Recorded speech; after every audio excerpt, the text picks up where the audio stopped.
Look at the world around you. Do you see much thinking going on? There's more arguing, fear-mongering, and scrolling going on than thinking, and this all leaves us open to manipulation. In this video, I'm going to share 3 books that will give you a level of self-awareness, power, and independence that most people will never achieve. And I'm going to draw upon my 11 years as both a published academic and as a successful entrepreneur to show you why reading these will put you ahead of other people in ways you never thought possible. And the first book on this list is Why We Act, Turning Bystanders into Moral Rebels by Catherine Sanderson. No matter how smart we think we are, one thing is still true. We all, whether we like it or not, strongly tie our identity and sense of self to one group or another. And while this can be a positive thing, it can be harmful in ways we wouldn't even expect. Imagine you're walking down the street and you see someone is badly hurt. If I ask you right now what you would do, you'd probably say, well, of course I would see if this person needs help or call 911. But our moral principles often conflict with our actual behavior. And in multiple well-designed experiments, it has been shown that fewer people than expected actually help the injured person. This is known as the bystander effect. But why do we behave this way? As Sanderson explains, whether we're aware of it or not, we're always looking to others' behavior as a cue for how to behave. In fact, as Sanderson has pointed out, regions of our brain associated with physical pain are activated when we deviate from the group. So if others aren't helping the injured person, we feel very awkward or even feel a sense of wrong in helping this person. So would you help the injured person? Well, this example shows us why it's so hard to act independently. But what about when it comes to our actual thinking?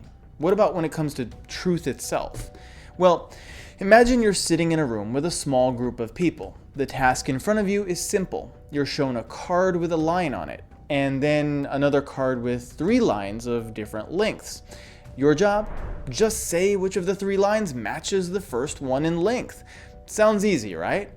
Now, here's the twist. Everyone else in the room is in on the experiment, and their job is to lie. At first, they give the right answers, making you feel comfortable. But suddenly, they all start confidently choosing the wrong line. The line they're picking is obviously incorrect, yet one by one, they all agree. Then it's your turn. What do? Do you stick with what you know is right, or do you go along with the group, even though you're sure they're wrong? This is exactly what Solomon Asch tested in his famous 1951 conformity experiment. He found that most people, when faced with unanimous opposition, caved to the group at least once, even when the answer was crystal clear. But as Sanderson points out, what's the real problem? Well, it's that this doesn't just happen in small groups. Think about your company, your workplace, or other groups you're a part of. Consider even the classic example of that unpleasant experience of calling our health insurance company. Well, when you call and try to get your claim approved, the representative often has no problem denying the claim, even if you have a very serious illness that should be covered. You see, in such situations, representatives can simply deflect moral responsibility to the company. After all, it's the fault of the company's policy, not their fault. But ironically, corporate executives can do the same mental gymnastics and deflect moral responsibility onto the representatives. After all, it's the representatives who make the call with respect to whether something is in line with company policy or not. And this is how the bystander effect can literally infect an entire organization, with each member of the organization potentially having strong moral principles individually, but simply deflecting responsibility to everyone else. So then, how can we avoid this kind of irrational behavior and instead train ourselves to follow our actual values and actual moral principles in actual real-life situations? Sanderson discusses an entire host of methods for training and conditioning ourselves in this way, so this book is definitely worth the read. But besides the solutions Sanderson provides, our next book on this list offers us a new way of thinking about the causes and influences on our behavior in general, and how we can use them to avoid falling into these kinds of traps. And that book is Why People Do What They Do and How to Get Them to Change by Sadi Lalo. You see, the age-old debate of whether we have free will or not is itself a false one in the first place. I mean, it's impossible to deny that our behavior is all caused by something, but that chain of causation, as years of both psychological and neuroscientific research has shown, is far more complex than, say, the cause and effect of a rock being knocked over by the wind. So without going down a rabbit hole here, let's simply acknowledge something important. The fact that the environment and our biology influence our thinking and perception does not mean we can't think or act independently. Instead, it simply means, as Lalo explains in this book, that our behavior is always what he calls channeled. To understand what this means, imagine the following scenario. Let's say you want to take a trip to another country. You buy your flight ticket, and essentially from there, your behavior is predictable. You might even say your behavior is determined. There are only so many ways you can get to the airport, and then once you get to the airport, your behavior is even further restricted. If you want to achieve your desired outcome, you literally have no choice but to do things like show your passport when requested, stand in line, go through TSA, sit in a specifically assigned seat on the plane, and so forth. As Lalo explains, there are 3 things that determine our behavior: what he calls affordances, competencies, and social pressure to conform. There are only so many possible ways to get to the airport: taxi, public transport, and so on. These are affordances, meaning what is physically possible. Next up is competencies. If we feel that we might get lost driving to the airport on our own, it's almost a certainty that we will take a taxi or public transport, whether or not it costs more. And interestingly, this is one reason Lalo sees economic factors as only secondary in the causation of behavior.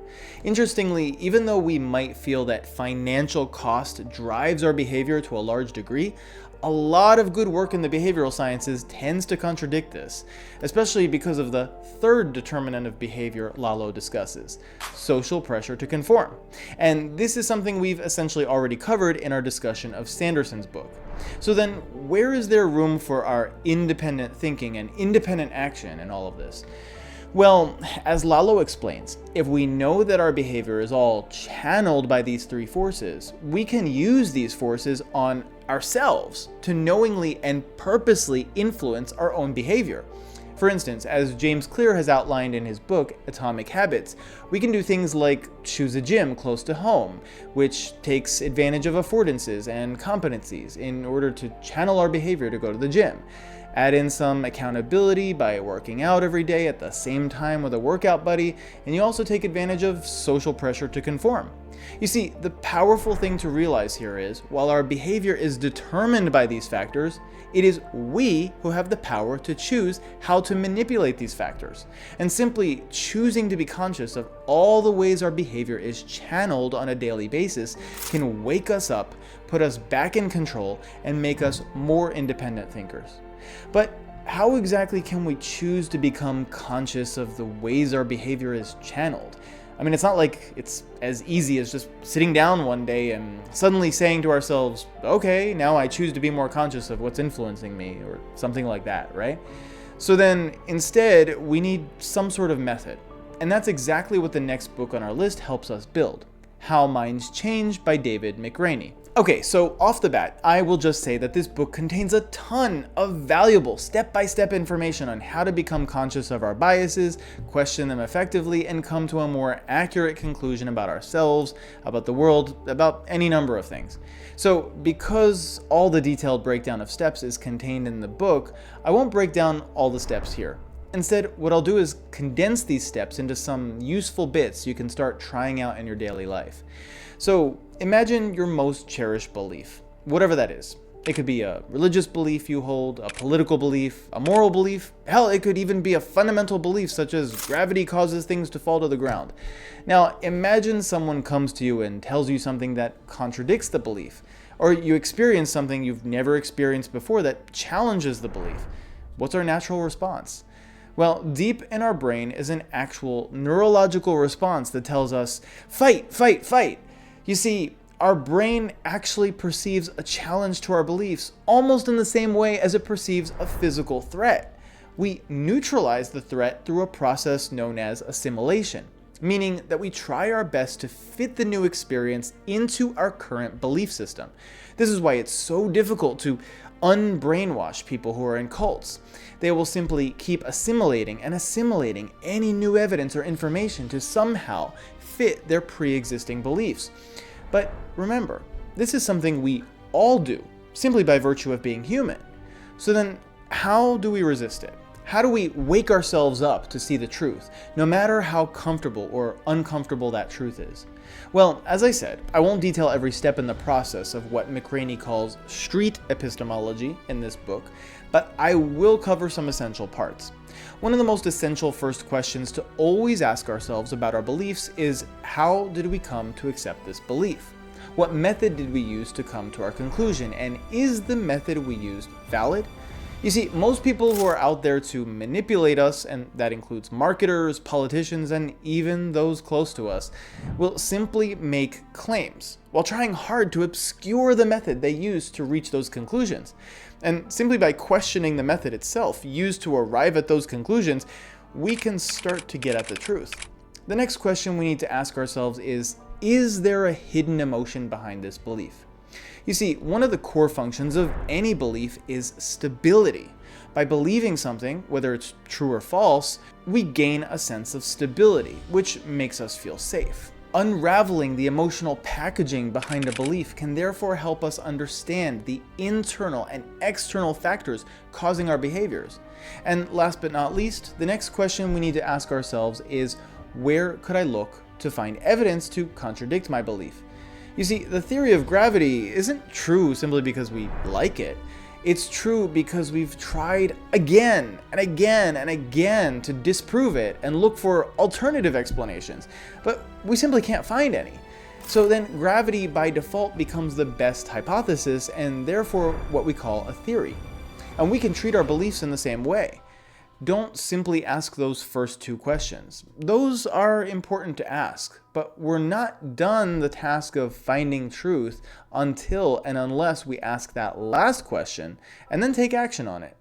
The great thing about McCraney's book is not just that it helps us through this process, but it actually helps us become a better communicator by helping others engage in these behaviors too, through a process of careful and respectful questioning.